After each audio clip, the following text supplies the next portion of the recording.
Hello, everybody. Week 7, and I just got done watching Linda Client-Wayman's How to Fix a Broken School, Lead Fearlessly, and Love Hard. Our discussion questions this week are: consider some elements of writing we've discussed: purpose, audience, evidence, passion, catchy opening, and satisfying closing. How does Client-Wayman handle these elements with intentionality?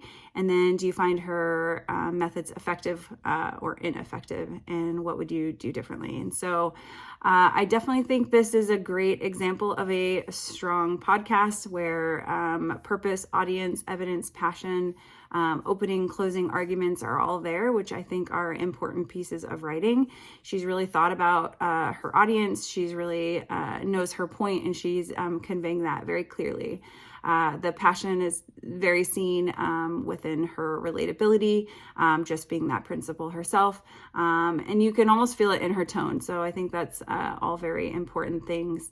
Her intention is just that, our school systems are lacking, especially, I think, she focuses a lot on low performance schools, but I find a lot of relatability just in that I volunteer in 2 days of my week in elementary schools and see that the kids that fall behind because education is taught in like one direct method. So I love the idea of her, what did she call it? Delivery of instruction,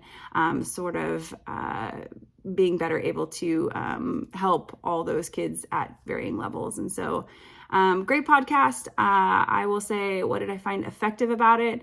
I mean, almost everything. I love that she looped in the child statement, miss, and interrupting her and saying that this is not a school, and how she used that, one phrase to sort of tie the whole thing together. And I think she uses great examples and really gives and delivers a great speech.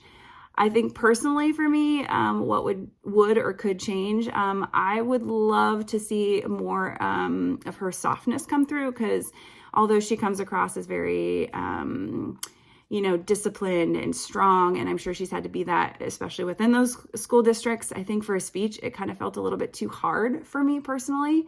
I think her most pleasing aspects in speech were when she laughs a little bit about delivering behavioral systems. It just, again, made her feel a little bit more human and a little less sort of robotic. And then I do think her tone could have changed, at least in parts. I think we saw that very briefly at the end, where a little emotion kind of broke in, and instead of feeling so aggressive and assertive and sort of direct, I think when we saw those little bit of tears, it just felt a little bit more real. So for me personally, I would have liked to see it be a little softer, a little less aggressive, because it felt that for me. Either way, I think, great podcast. I loved her 3 slogans. If you're going to lead, just with a paper that's completely applicable. If you're going to write a good paper, just do it. And I think using purpose, audience, evidence, passion, good opening and good closing are great points that we are looking for in our paper and through a speech.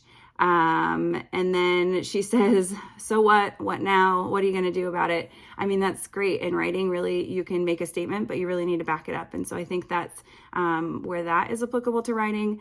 Her last slogan is, if no one told you they loved you today, just know that I do. I believe that this is sort of her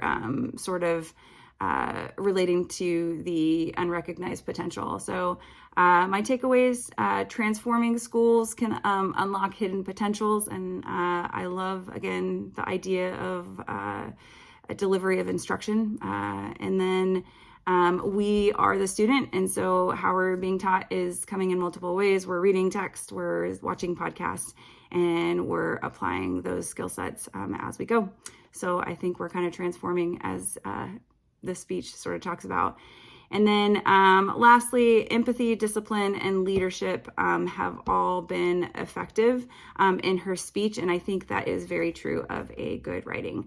I hope everyone has a good week, and we'll see what you all have to say. Touch base later.